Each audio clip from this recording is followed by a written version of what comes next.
gemeente. Ek dink julle kan beter toe. Goeiemôre gemeente. Ja, dit is wonderlik. Ons kan met Paasvreug toe ook vriendelik groet. Baie welkom vanmôre by hierdie besonderse geleentheid. Elke erediens en elke Sondag is altyd iets besonders. Maar vandag met die herdenking van hierdie God se wonderwerk, die opstanding van Jesus. En ek vir julle sê baie welkom. Dis aangrypend om net te weet, God is in sy grootheid en in sy heerlikheid vanmôre so teenwoordig wanneer ons hierdie aangrypende, goddelike wonderwerk gaan herdenk.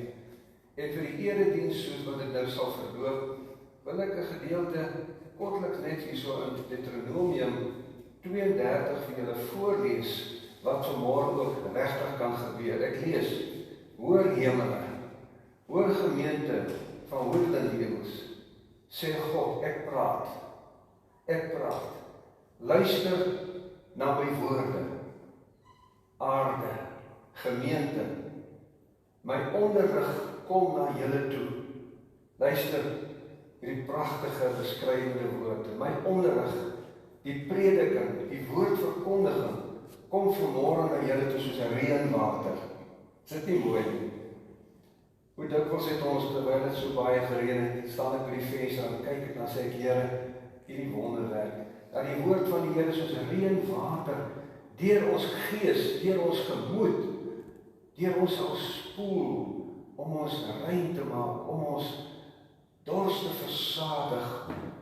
Verder sê, my woorde, die woorde van God waarna ons gaan luister, verkoop julle, luister mooi, soos dou. Ek weet nie hier nie, by ons, dan Palisier, as ek soggens vroeg uitgaan, dan is die gras papnat gedou.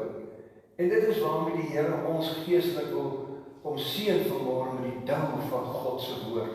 Daai klammigheid, wat so mooi blink in die son. Hy sê, weer so sagte reën op die grasies, so sal die woord van die Here vanmôre na ons toe kom. Wat 'n voorreg. Wat 'n voorreg dat ons aan die woord van God kan luister. Dit is die waarheid. Nie mense verdigsels nie. Dit is die waarheid. Ek wil net baie dankie sê vir die wonderlike geleentheid om vanmôre saam met u in die gemeente te kan wees. Vir my en Donnie, sy was 'n inwoner hier in Hielendijk en toe ek haar kom haal. En sy dink met soveel vreugde terug aan die jare al wat sy gebly, maar die Here het daar vir my gegee, toe vat ek aan na Palisier toe. Baie dankie vir die voorreg dat ons saam kan wees. En deur haar het ek hierdie gemeente leer ken en vir Anton. En ek wil vir julle sê, gemeente, Anton, ons is sielsgenote, geestelik, is ons so naby aan mekaar. Vanoggend het ons aangereik om te bel hy. Toe sê ons nie baie sterkte vir jou, vir hierdie diens vanmôre. Toe sê Anton, ek het vanoggend vir jou in stilte ook gebid en gesê dat die Here jou moet seën daar in Fiksburg met die prediking, die doop van sy kleinseun en nog 2 ander. En dan wil ek baie dankie sê. Dis wonderlik. Hierdie gemeente, Anton en Ida, bly in ons gedagtes, ons voorbeelde en die gemeentelede. Daar is van julle wat ons ken, daar is wat ek nie ken nie, maar dit maak nie saak nie. Baie dankie vir die onbespreeklike voorreg. Baie dankie ook vir die personeel. Baie dankie ook vir Jandre daar agter, Nicolien, en vir Jan, en vir Judy, en vir Betty, en almal wat help om van hierdie oggend ook 'n sukses te maak. Saam die Heilige Gees, baie dankie vir die personeel wat so getrou is. Baie dankie. Dankie ook dat ons Vrydag aand en Donderdagoggend kon deel gehad het in hierdie sielsverrykende ervaring met die prediking Donderdag aand in die nagmaal. Dis die eerste keer dat ek na 'n preek geluister het wat gegaan het oor die personeel, die disippels wat saam met Jesus aan tafel gesit het. Dit was merkwaardig. Dat die Here vir Anton so kon gebruik het. Wat vir my so interessant is, die disippels het weerskante van Jesus gesit en hy het in die middel gesit. Hy is die sentrum. En dat Jesus plek maak vir almal, ongeag jou persoonlikheid. Die verskeidenheid van die disippels. Nie 2 was dieselfde mense in persoonlikheid, maar die Here het voorsien. aangryp in die woord van die Here. En ook Vrydagoggend, hoe Jesus op die Via Dolorosa geloop het, en die aanmerkings, ensovoorts. En die skrif lê baie klem op wat hy fisies deurgemaak het. Hulle het hom geslaan. Hulle het hom met 'n stok geslaan oor die hoof met die doringkroon. Hulle het hom in die sy gesteek. Dis fisiese beserings wat hy opgedoen het, maar weet jy wat nog ook erg is? Die minagting waarmee die skare Jesus gesien stap het op sy lydingsweg. By geleentheid het hulle geskreeu, kruisig hom. Wie moet ons loslaat, Barabbas of Jesus? Nee, sê die skare, kruisig hom. Hierdie psigiese wil ek byna sê, saam met die fisiese, was 'n onbeskryflike lyding gewees. Alles wat hulle hom gedoen het.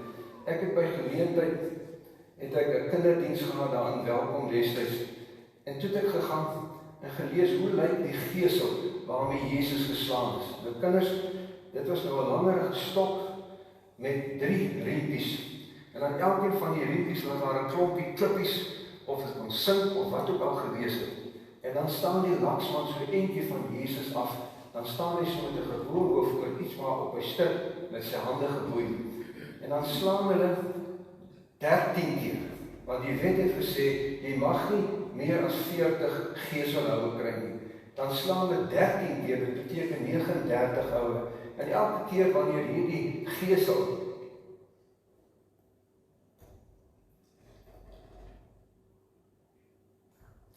oor sy rug geslaan is, kan jy dink wat het gebeur met sy vlees, met sy liggaam, met sy spiere.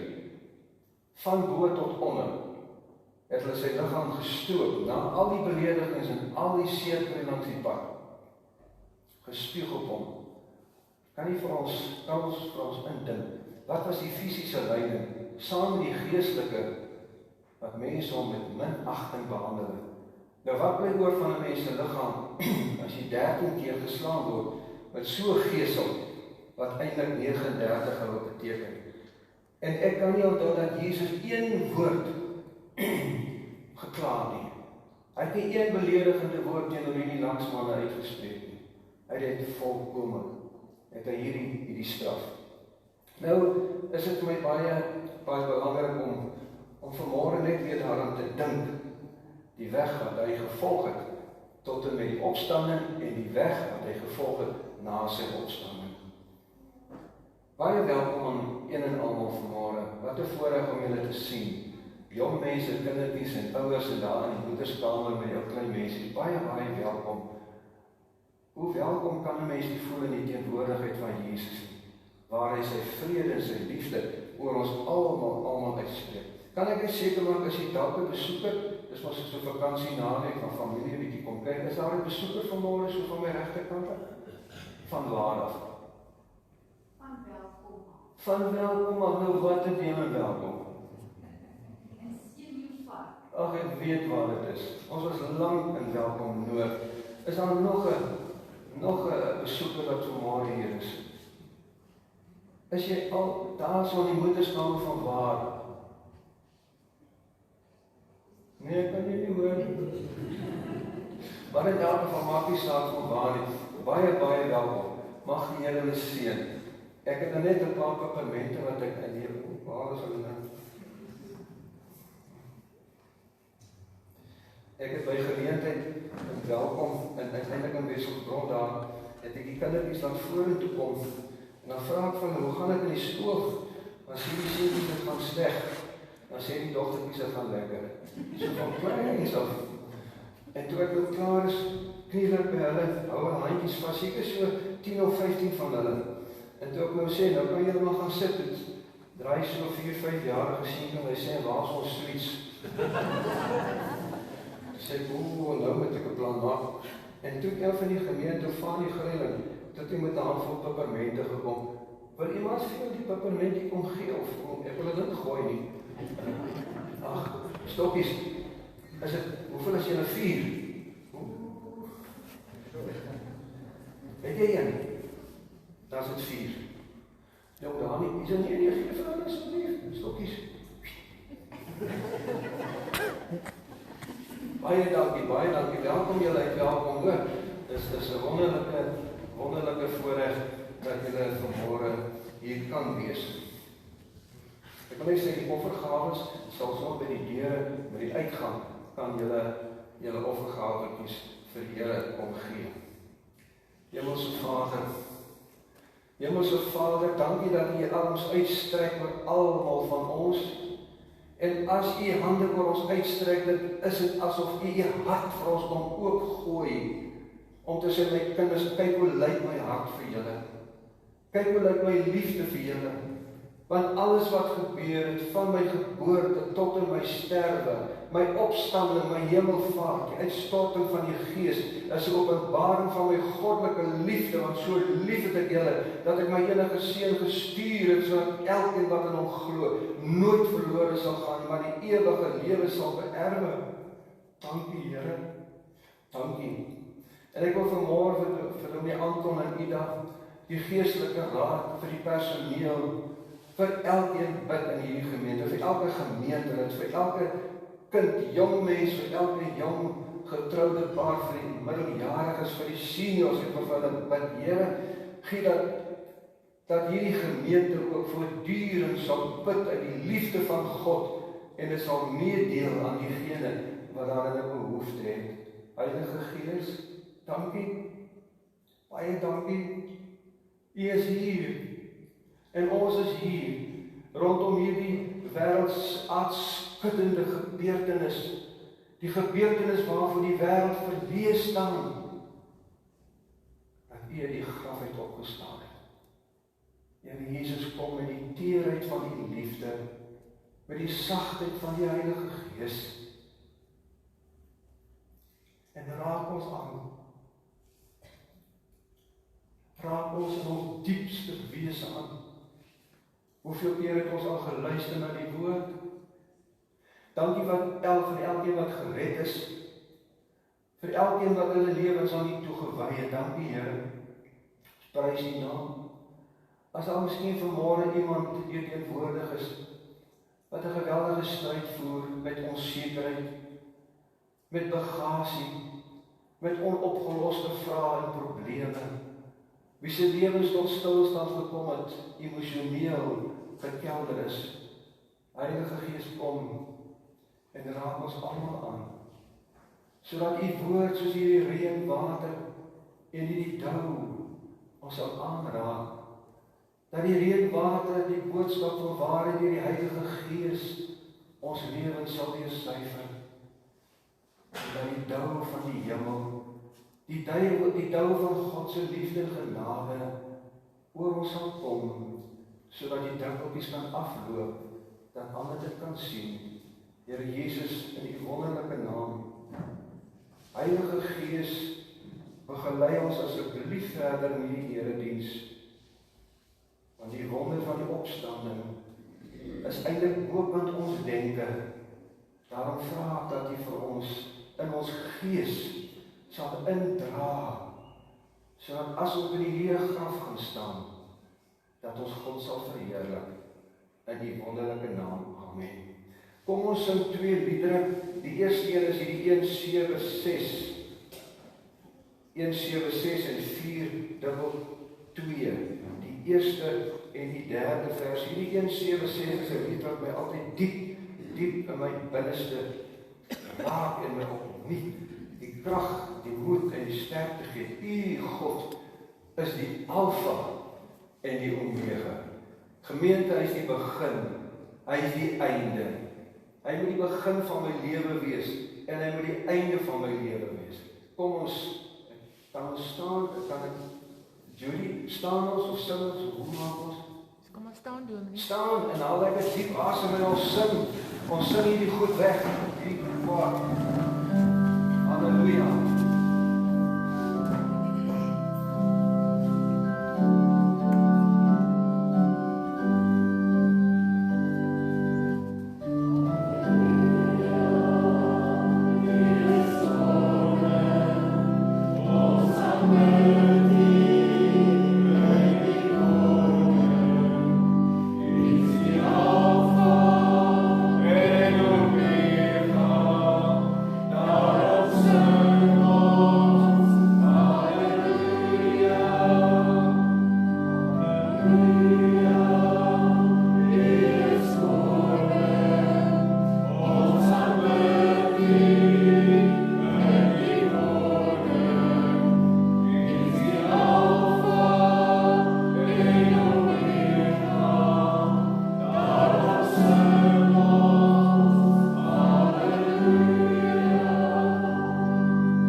halleluja, nuwe land.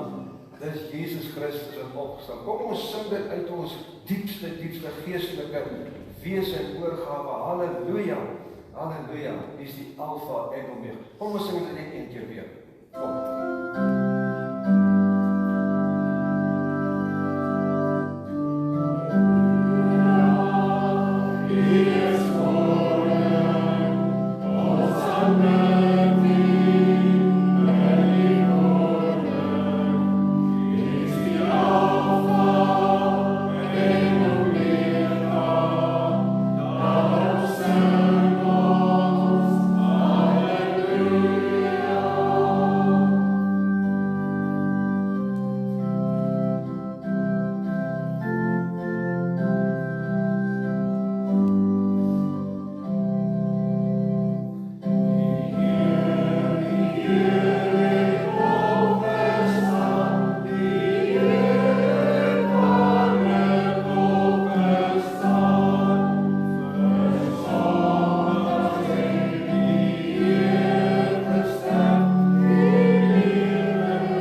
En om elkeen van ons te kom help vir wat ons nodig het. Daarom, geliefdes, die Vader, die hemelse Vader, die gekruisigde Seun en die Heilige Gees wat uitgestort is, God drie-enig, groet jou vanmôre. Hy groet jou met sy goddelike en hemelse liefde. Met sy goddelike krag wat Jesus laat opstaan, het groet hy jou. En hy sê vir jou vanmôre, my kind, genade en vrede vir jou. Amen. Kom ons sing weer hartlik saam met die 2-1-2. Ons kan daar 'n paar verse van die 2-1-2. Kom ons kyk net 'n bietjie. Ek is altyd lief om die dames ook 'n geleentheid te gee met hulle mooi soet stemme. En die manne met die dikker en die vasse en die grower stemme. Die 2-1-2. Kom ons kry net gou die bietjie hierso. 2-1-2. Daar is dit. 2-1-2. Loof die Here. Loof die Here, hy is goed. Loof die Here, hy is goed. Loof sy heilige naam. En broers en susters, jong mense en kinders, as ons die Here loof, dan doen ons dit nie deur aan gisterse goeders te dink nie. Dan loof ons hom in die teenwoordigheid van God, van sy heilige Gees. Loof ons hom, dan loof ons hom, sy heilige naam. Laat alles in die groot heelal die plante, die diere, alles, die Here loof. En dan sê ek wil vanmôre, wat jy is, wat jou naam is, ek wil die Here loof, ek word nie gedwing nie, dis nie 'n routine nie, ek wil die Here loof. Loof, hoe? Met my hele hart, met my verstand, met my emosie, met opgewondenheid, want hy, God, almagtig, hy gee hulle wat roep, weer nuwe krag.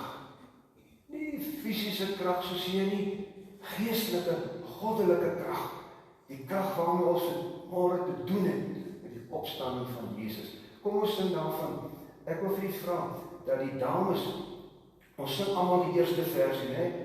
Die refrein in die eerste vers, dan sing ons almal die tweede versie, die manne, die my sonde, en dan sing die dames, ek wil die Here loof. Die tweede vers, refrein, en dan sing ons almal die derde versie, en die manne sing die refrein. Is dit reg so? Kom ons loof die Here.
Ek gaan nou vra, geliefdes, dat ons saam die geloofsbelijdenis sal doen.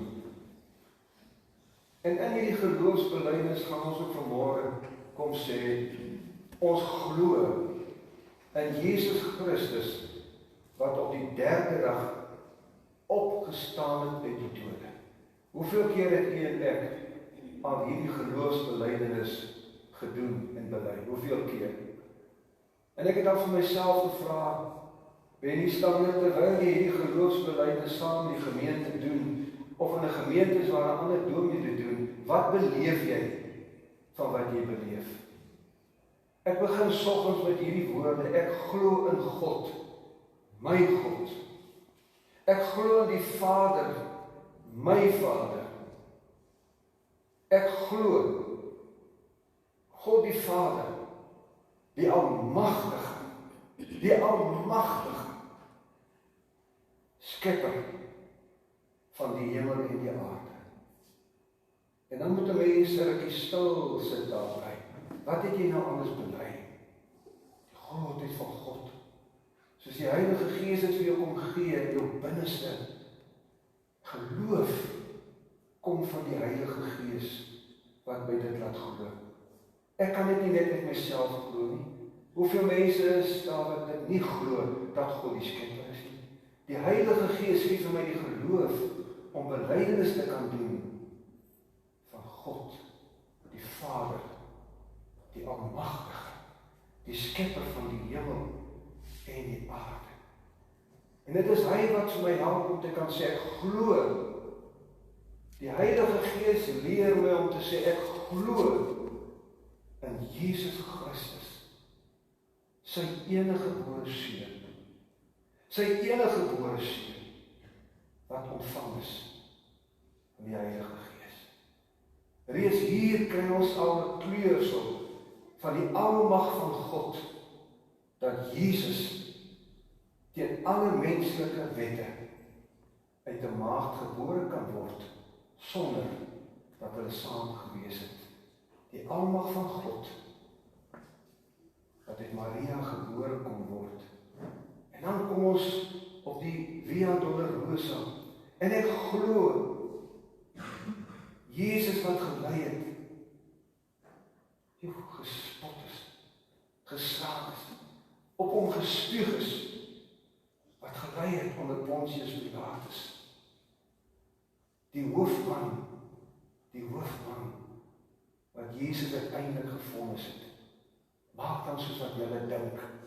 Wil julle nie 'n misdadiger in sy plek hê nie? Nee, kruisig hom. Weg met hom. Ons glo dat hy gesterf het. Ons glo en ons weet dat hy begrawe is in 'n nuwe graf van Josef van Arimatea. Hoe dat hy toegedraai is nadat hy hom met olie gesalf het.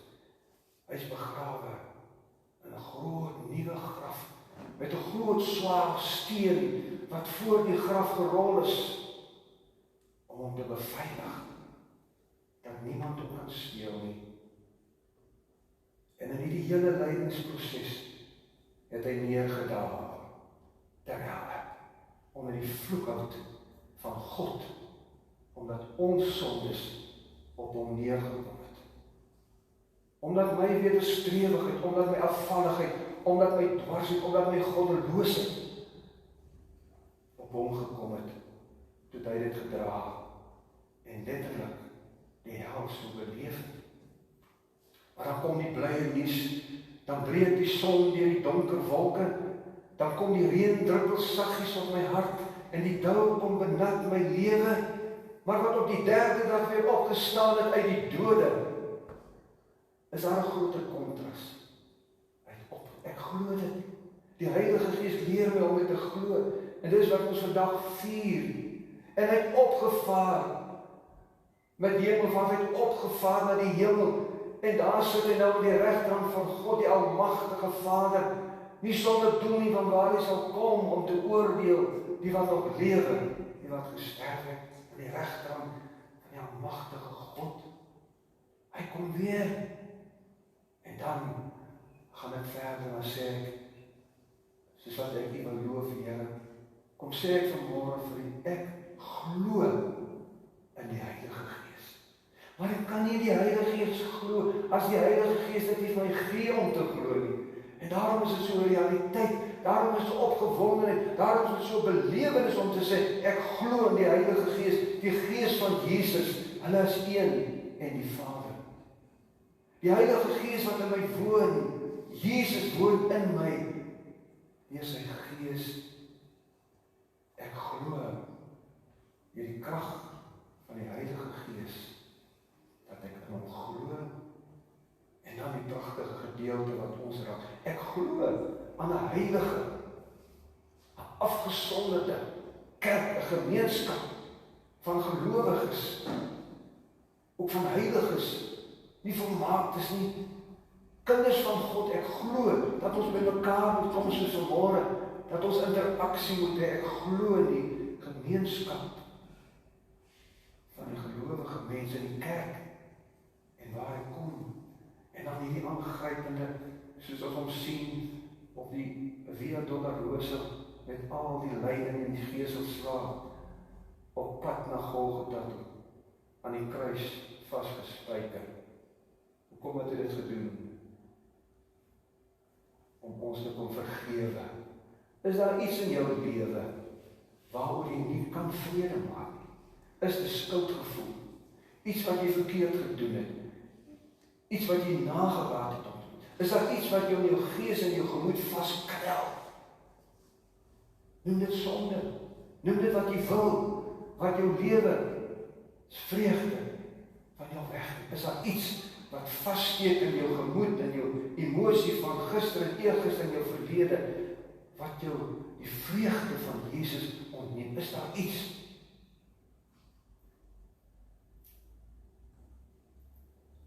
Ek glo dat hy ons sal vergewe. Dis die prys wat hy kon betaal het.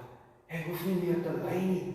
Hy kom gee vir jou die rus. Ek glo in die vergewing van alles wat ek verkeerd gedoen het. En die gevolge van my verkeerd doen, my seer emosie. Hy kom maak my heel deur 'n interessante fisiologiese proses, kom stimuleer in my denke. Sê ek, ja, Here Jesus, ek glo, U vergewe my. U maak my nuut. Want ons het almal oortree. Ons het almal foute begaan. Vir Jesus is daar net een weg. Hy maak jou nuut. Ek glo dit. En dan hierdie opspraakwekkende stukkie belydenis. Ek glo in die wederopstanding van my vlees. Almal van ons wat hier sit, het by geleentheid iemand aan die dood afgestaan. Ek is daarvan seker. Ek, Dolly, se lewensmaat, jy, jou pa en jou ma, dalk 'n kind, dalk 'n man of 'n vrou, almal van ons. Nou sê ons gehoor, ek glo in die wederopstanding van daardie mense, van die vlees, wat in Jesus gesterf het. Is dit nie wonderlik? Glo jy dit? Of is dit maar net so 'n gedagtetjie? Nee, dis die waarheid, want dis opstandingsdag. Ons sal lewe. Al het ons gesterf, soos Jesus. Opstanding van die vlees. En om alles te kroon, sê ons, ek glo in die ewige lewe. Ons belewe die tydelike lewe, hier, met al sy dramas, met al sy voorregte, met alles. Maar ek glo vanmôre, ek glo, Here Jesus, Heilige Gees, dankie dat U van die geloof kom gee. Ek glo die ewige lewe ook vir my, op grond van Jesus wat lewe. Maar God vir elkeen van ons opnuut weer 'n belewenis sal gee van hierdie geloofsbelydenis. Want vat die hele evangelie, vat so mooi saam, staan en val daarbij, dat dit 'n bron van inspirasie sal wees. Ek gaan nou so 'n gedeelte lees uit die woord van die Here, in Lukas 24. Ek wil voorstel dat as jy nou vandag 'n kans kry, dan vat jy die evangelie. Jy kan by Matteus 28 begin. Dan sal jy sien by die hoofstukke is daar verwysings waarin hierdie perikope ook voorkom. En as 'n mens nou lees wat al 4 die evangeliste geskryf het, dan kry mens 'n mooi volledige prentjie van wat alles gebeur het met die opstanding van Jesus. Dit is aangrypend. Dit is net, daar is nie nog so iets nie. Lees dit in volgorde, dan sien jy die grootste wonderwerk wat hier gebeur het. Lukas 24, die Sondagmôre, dit is vandag vanoggend, vroeg, het die vroue na die graf toe gegaan met die reukolie wat hulle weggemaak het na sy sterwe. Daar kry hulle die klip weggerol van die ingang van die graf. Groot klip. Toe hulle ingaan, het hulle nie die liggaam van Jesus gekry. Jy kan ons enigstens indink in hierdie ontnigtering. En ek het gekry omtrent 4 plekke, daar kan meer wees, waar Jesus vir sy disippels gesê het, die 3de dag gaan ek opstaan. En ten spyte daarvan dat hy dit vir hulle gesê het, was hulle so verbuisterd. Hulle het nie geweet wat om daarvan te dink nie. Hier is die graf nou leeg. By een staan daar by hulle 2 manne met blink klere aan. Die vrou het groot geskrik. Stel je voor, Jesus in die graf die Vrydag, Saterdag, Sondag, nou kom hulle om verder met hom te kom werk, om te kom kyk, en hy is nie daar nie. Die 2 manne met wit blink klere, engel, die vrou het groot geskrik en het met hulle gesig na die grond toe gebuig seker in nederigheid of asem. Toe sê die manne vir hulle, waarom soek julle die lewende Jesus by die dooies? Miskien is dit 'n bietjie ongeregverdig, want Jesus het dan gesê hy sal opstaan, maar hulle het dit nie so beleef nie. Hy is nie hier nie, vroue, hy is uit die dood opgewek. Luister na die woord, opgewek, ons kom terug. Hy is uit die dood opgewek, onthou hoe hy dit met julle gepraat het, toe hy nog in Galilea was en gesê, die seun van die mens moet uitgelewer word in die hande van sondige mense, gekruisig word, en op die derde dag op. Jesus het dit vir hulle gesê, maar of dit byval gevind het, of inslag gevind het, of miskien gedink het, ag wat, ons sal maar sien, ons kan dit nie in glo nie. Toe het hulle sy woord onthou.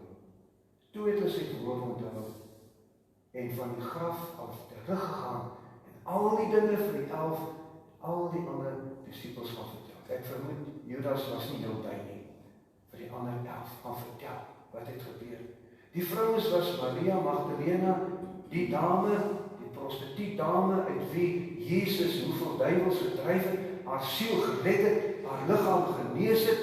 Maria Magdalena is daar, en Johanna en Maria, die ma van Jakobus, ook die ander vrouens saam met hulle, en dieselfde dinge aan die apostels vertel. Maar vir hulle het hierdie verhaal na onsin gelyk, en hulle die vroue nie geglo nie. Die apostels het die vroue nie geglo, dat die graf leeg is nie. Weet nie hoekom nie, verbuisterend, ek weet nie, maar hulle nie geglo nie. Petrus het egter opgespring en na die graf toe gehardloop.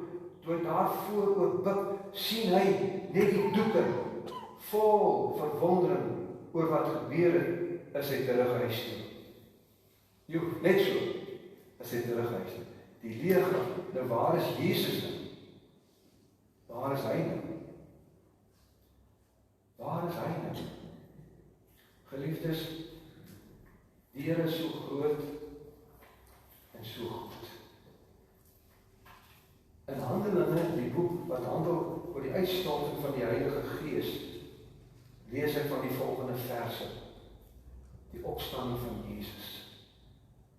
Hierdie geweldige kontras tussen dood in die graf, aan die kruis in die graf, en lewe, hierdie goddelike kontras.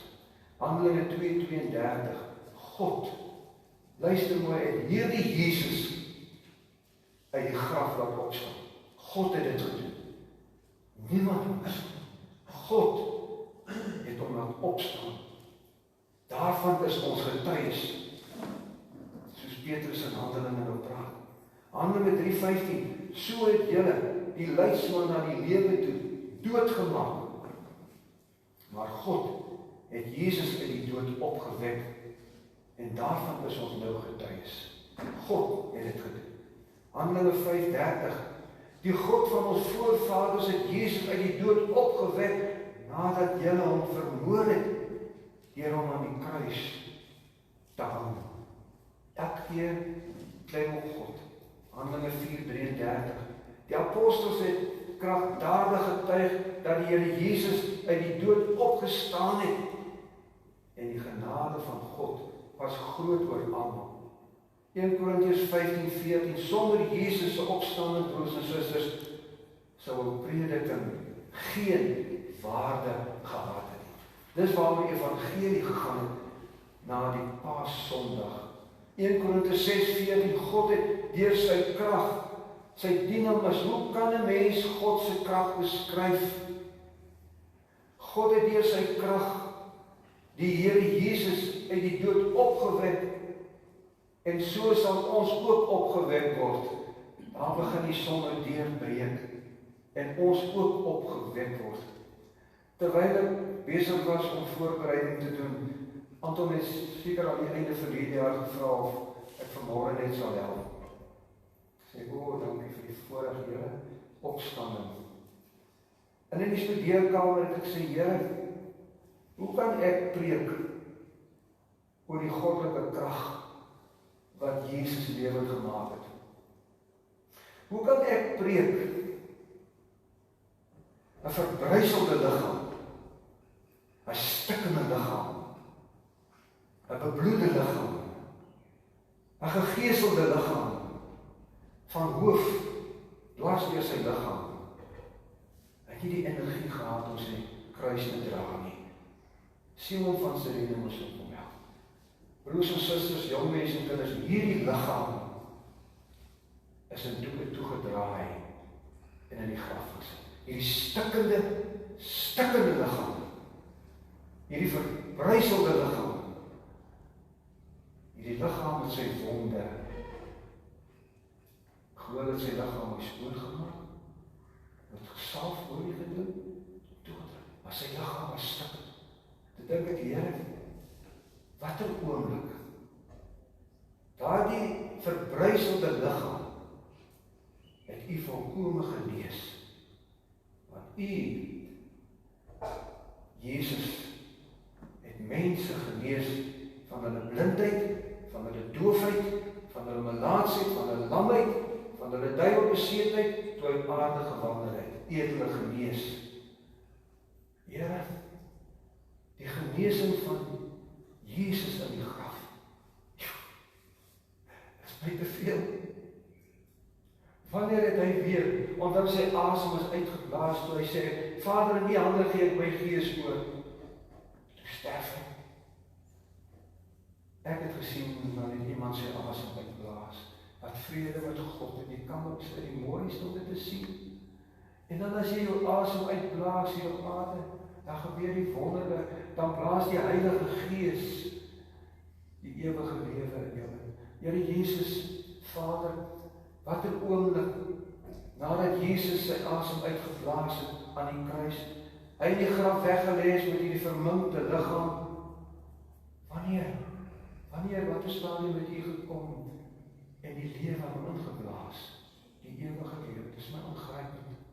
God se almag.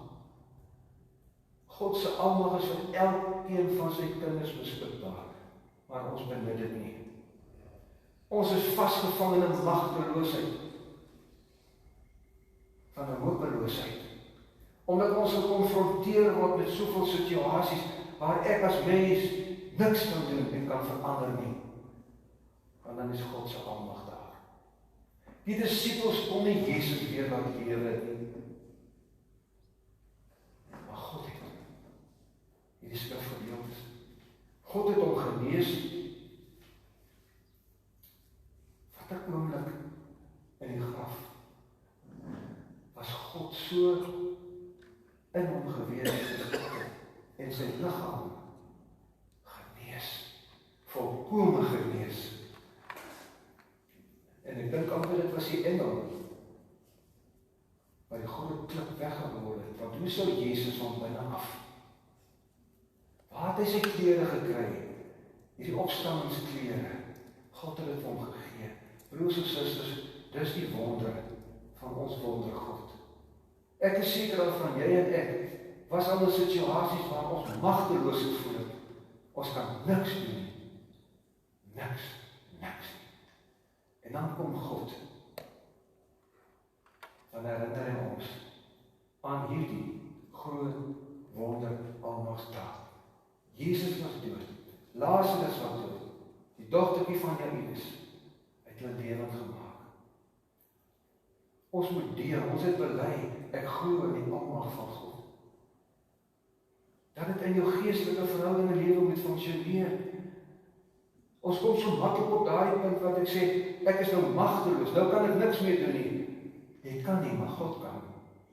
As jy magteloos is, beteken dit die God is ook magteloos. Here, U is so groot.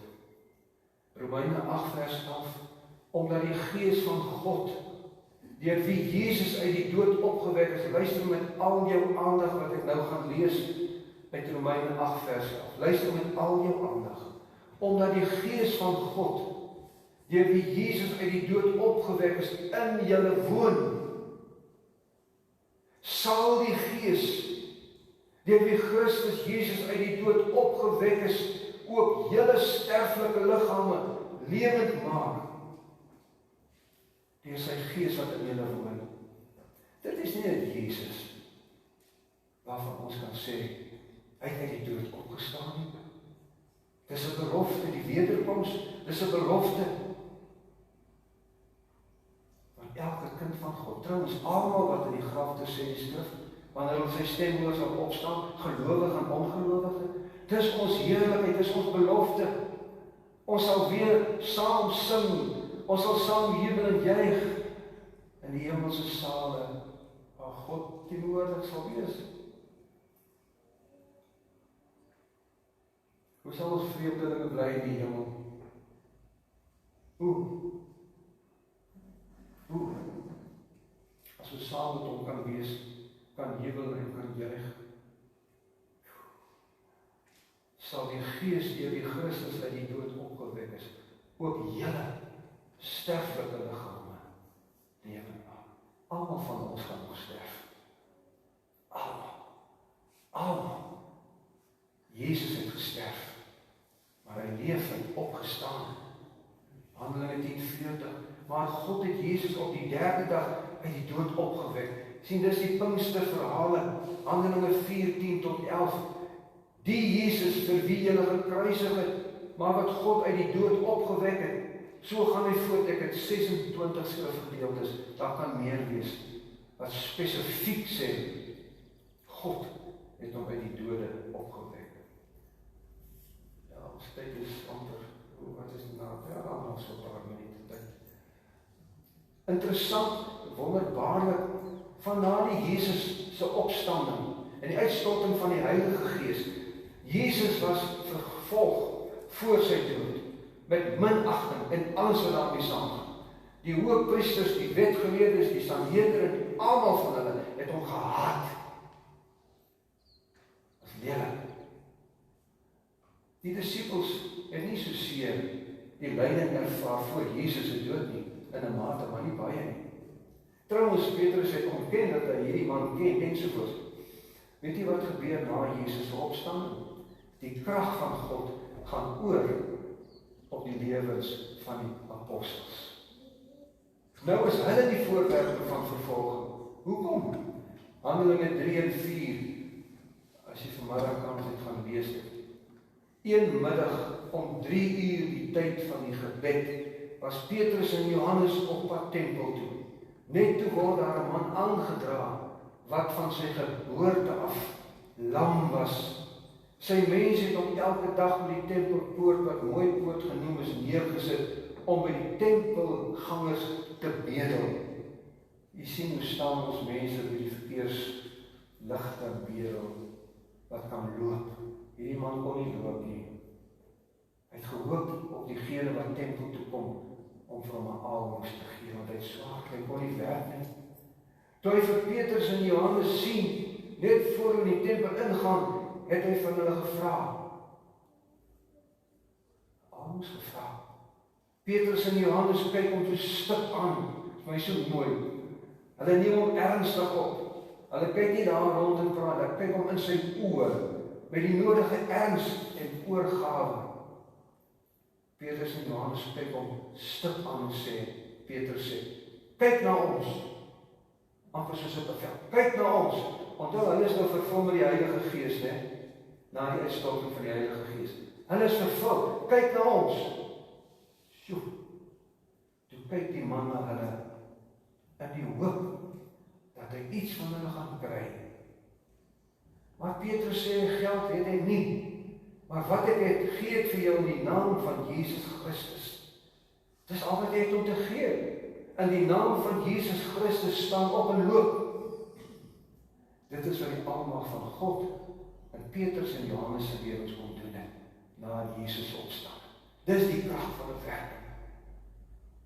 Dis nie 'n dokter wat hom behandel het nie, wat hom aardvoeding gegee het of 'n skyn geneem het en gesê, dit is, nee, stik. Staan op en loop. Soos wat God vir Jesus gesê het, Jesus, jy wat dood is, staan op en loop uit die graf uit. Hy vat die man sy regterhand, so bedigsaam, en help hom op. En onmiddellik het sy voete en sy enkels sterk geword. Hy het opgespring, wat hy nog nooit in sy lewe kon doen nie. vreugde van goddelike genesing. En een van julle al goddelike genesing beleef, is aangrypend. Sonder die toedoen van 'n mens se hand, net die almag van God, wat sy hand op jou lê en jou genees, dis aangrypend. Hy het opgespring, reg opgestaan, en hy ontloop daarna, hy saam met hulle in die tempel ingegaan, terwyl hy geloop het en spring en God prys.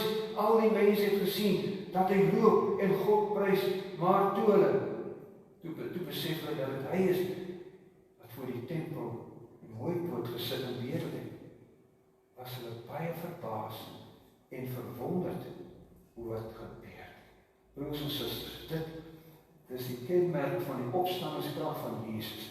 Mense is verstom en verbaas oor wat God kan doen, nadat Jesus uit die graf opgestaan het. Die man het vir Petrus en Johannes gevolg, en dan gaan aan die hele gedeelte inhou.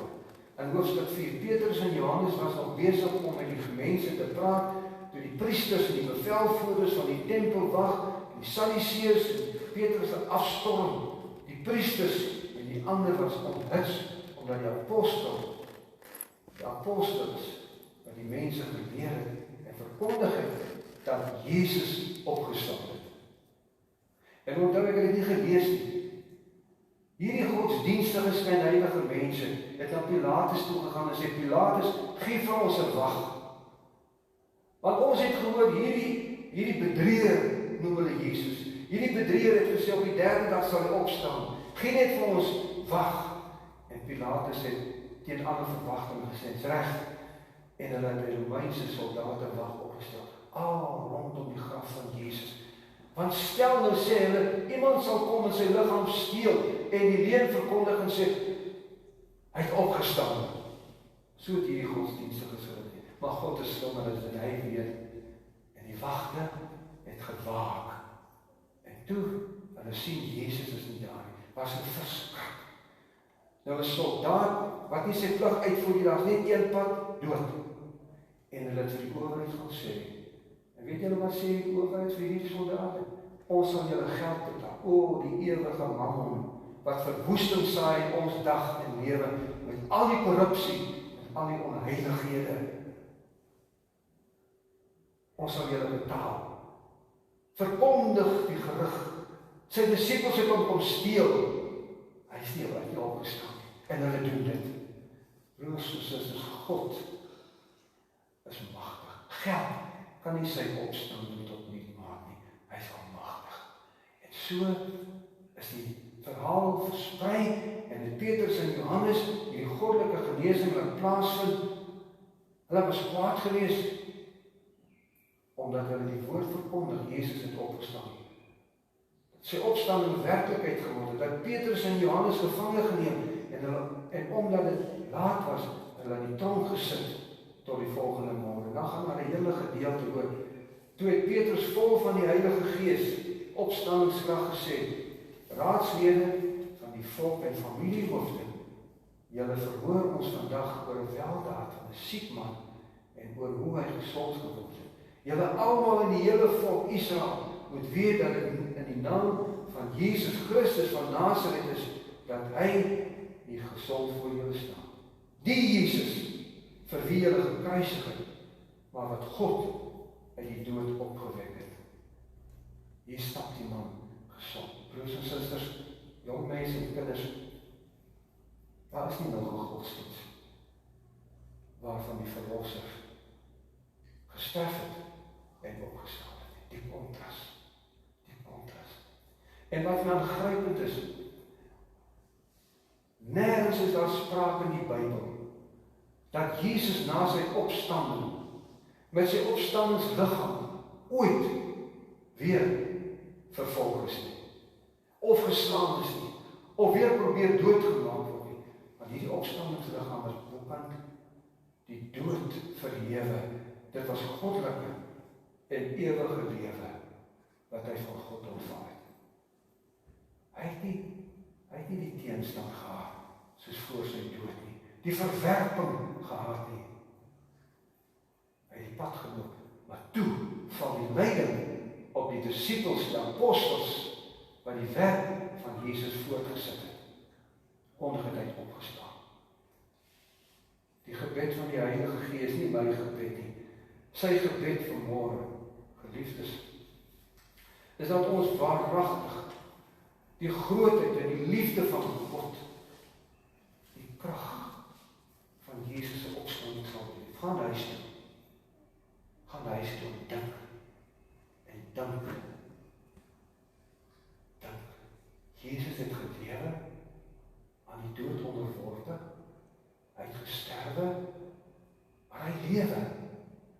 En ons sal saam met hom lewe. Romeine 8:11, omdat ons aan Jesus behoort, wag daar vir ons ook 'n aangrypende opstanding op die dag wanneer Jesus weer verskyn. Dankie Here. Dankie my Vader. Dankie. U's groot, u's goed, u's wonderbaar. Het voel of ons vanmôre moet opspring, want ons is dikwels geestelik so verlam in klein geloof en magteloosheid. Of ons wil opspring en jubel en God loof en prys vir sy almag ook in ons lewens, want ons het dit bely. Heilige Gees, stuur ons almal na ons huis en na ons werk, na ons gesinne, sodat ons kan leef in ons huwelik, in ons verhouding met ons kinders met mekaar, dat ons sal lewe vanuit die krag van God, wat lewe gee waar daar dood is, wat lewe gee waar daar ongelukkigheid is, wat lewe gee waar daar wanhoop is, waar lewe gee waar daar striwelinge is, waar daar kwade gevoelens en woede is. Here Jesus, alles deel van die dood. Kom, o Heilige Gees, en maak ons nie as opstaan as man en vrou in ons gesin en huwelik. Dat ons sal opstaan saam met ons kinders uit die doeke van die dood wat ons bind om ons lewens ongelukkig en seer te maak. Gee dat ons sal opstaan van waar ons is, sodat ons kan lewe en kan sê ek is tot alles in staat deur Christus wat my die krag gee. Geliefdes, ek gaan 'n paar oomblikke van stilte gee. Dat die Heilige Gees opnuut vanmôre aan jou die krag en die allerhoogste krag van God aan jou hart sal druk. Dat ons hiervandaan sal weggaan. Nie met magteloosheid nie, maar dat ons glo in die almag van God, soos wat ons bely het en ons gesien het, wat hier in ons skrif gebeur het. Net stilte.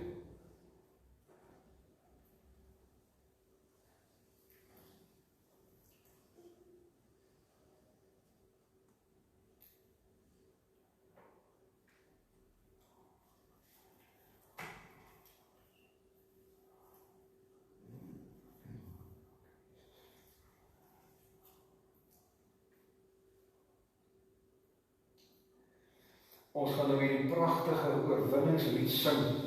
En kom ons sing dit omdat daar iets in jou gemoed, in jou verstand, in jou hart gebeur het vanmôre, wat deur die krag van God daar gestel is, na aanleiding van Jesus se wonderbare opstanding.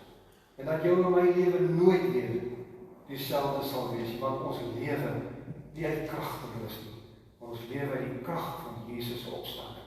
Wat op jou pad mag kom, raak stil, opstanding van Jesus en sê, God is almagtig, ook vir my lewe hier op aarde. Kom ons sluit met hierdie aangrypende oorwinningslied.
Geliefdes, ontvang die opstandingsboodskap en krag van die Vader, die Seun en die Heilige Gees. Geliefdes van God, die Here sal julle seën met hierdie opstandingskrag van God. Met hierdie selfde krag sal hy julle beskerm. Moenie bang wees nie. Die Here sal julle tot julle redding verskyn in alle situasies. Die Here sal julle gebede verhoor, smeekgebede, pleitgebede, lofgebede. Hy sal dit verhoor. Hy sal dit verhoor en aan julle vrede gee. Hemelse vrede, te midde van al die onvrede in hierdie wêreld. Heilige Gees, dat hierdie vrede in ons hart sal ontkiem en sal uitbeweeg deur ons oë, ons mond, ons hande, ons liggaam. Hierdie vrede, hierdie volmaakte vrede in U wonderbare naam.